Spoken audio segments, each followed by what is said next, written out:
결정적 기록 사라지고 군은 문제없다라고 밝혔습니다.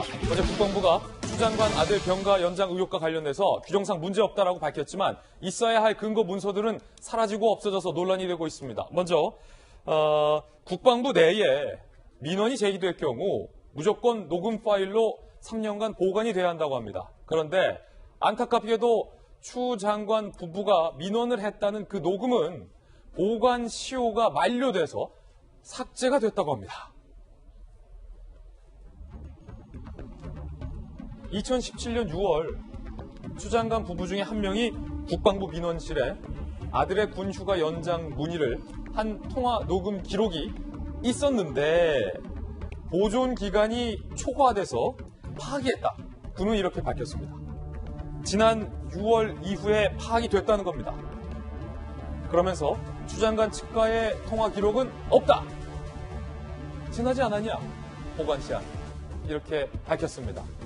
문제는 검찰 수사가 지난 1월부터 시작이 됐고 해당 의혹은 작년부터 불거졌는데 동부지검이 기록이 남아있었던 수사가 시작된 게 1월이니까 지난 6월까지 동부지검이 이를 전혀 입수하지 않았다는 겁니다. 동부지검이 추 장관 부부의 민원이 있었다라는 사실을 알고 있었는지 여부도 현재로서는 불확실한 상황입니다. 만약에 이재명 기자, 추 장관 부부가 정말 억울하고 추 장관 부부가 정말 평범한 엄마 아빠로서의 국방부 민원실에 단순 전화를 한 거라면 추 장관은 굉장히 억울할 텐데 추 장관의 억울함을 풀어주기 위해서라도 해당 이 녹음 기록은 상당히 중요할 것 같은데 동부지검이 왜 이거 파기될 때까지 입수하지 않았던 걸까요? 그렇죠. 녹음 기록이 중요한 건 뭐 틀림없어 보입니다. 그러니까 도대체 추미애 장관이 직접 한 건지 아니면 남편이 한 건지 추미애 장관이 전화를 통해서 민주당 대표라는 걸 밝혔는지 아닌지 여러 가지를 이제 녹음 기록을 통해서 확인할 수 있을 테죠.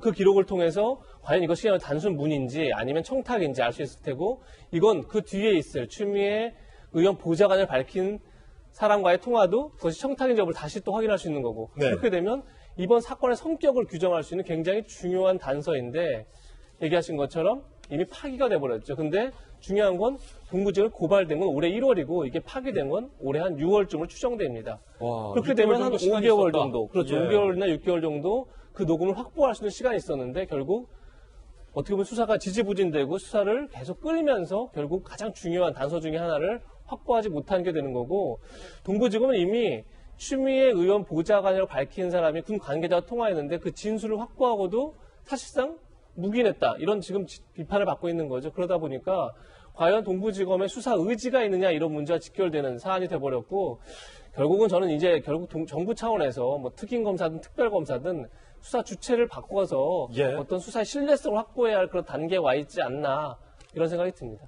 검찰 출신의 김광삼 변호사님, 동부지검이 과연 수사에 의지가 있느냐라는 논란이 지금 불거지고 있는 거잖아요.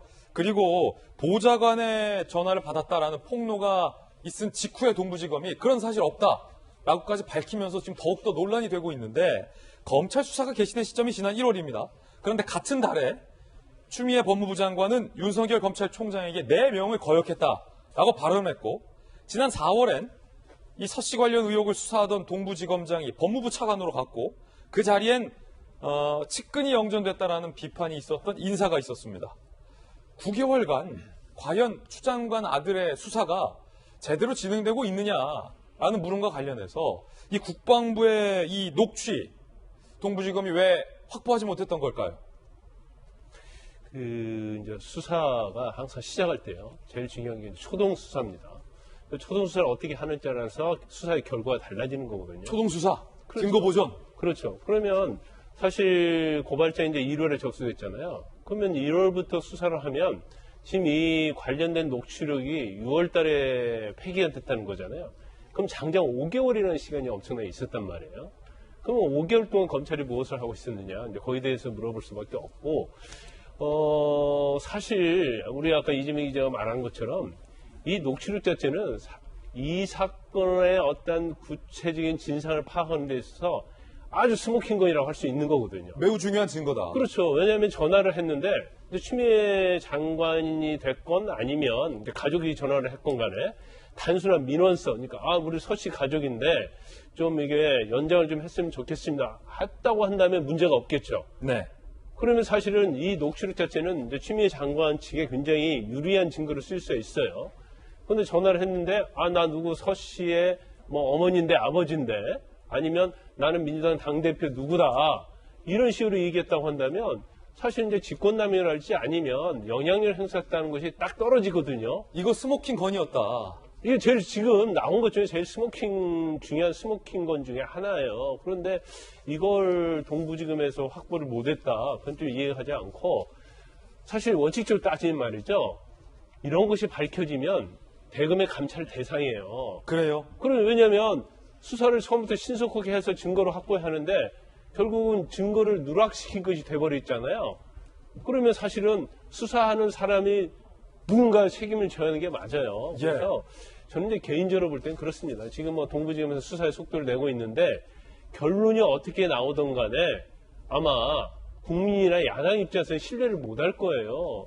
그러면 이 수사 자체를 지금 언론에 나온 걸 가지고 좀 끌려가는 모양새로 가고 있단 말이에요. 그러니까 수사라는 것은 검찰이 주도적으로 해야 하는 거거든요. 예. 근데 그게 아니고 지금 보이는 어떤 인상이나 어떤 뉘앙스는 그냥 수사를 그냥 대충 끌고 가다가 의혹이 나오면 또 뭘 조사를 하고 또 의혹이 나면 뭘 조사하고 이런 식이란 말이에요.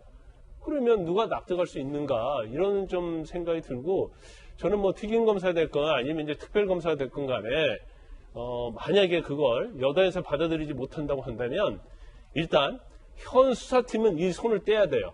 예. 왜냐면 이미 여러 가지 면에서 예를 들어서 그 뭐 대의와 지원 장교와 관련된 그런 뭐 전화가 왔었다 안 왔다 그거에 대해서도 사실 수사기를 남기지 않았다고 지금 전해지고 있고 네. 또 그 이후의 어떤 행태를 보면 의심을 받을 만한 소지가 있기 때문에 설사 동부지검에서 사실 수사를 열심히 했을 수도 있죠. 예. 하지만 외형적으로 볼 때는 그런 느낌을 받기 때문에 현 수사팀은 수사에서 손을 떼고 또 다른 수사팀을 해서 저는 특임검사가 아니라도 좋아요. 그 수사팀이 새로 팀을 꾸려서 원점에서 다시 재검토 수사를 해야 한다 이렇게 봅니다. 예. 검찰 출신 김광삼 변호사님의 개인견이었습니다.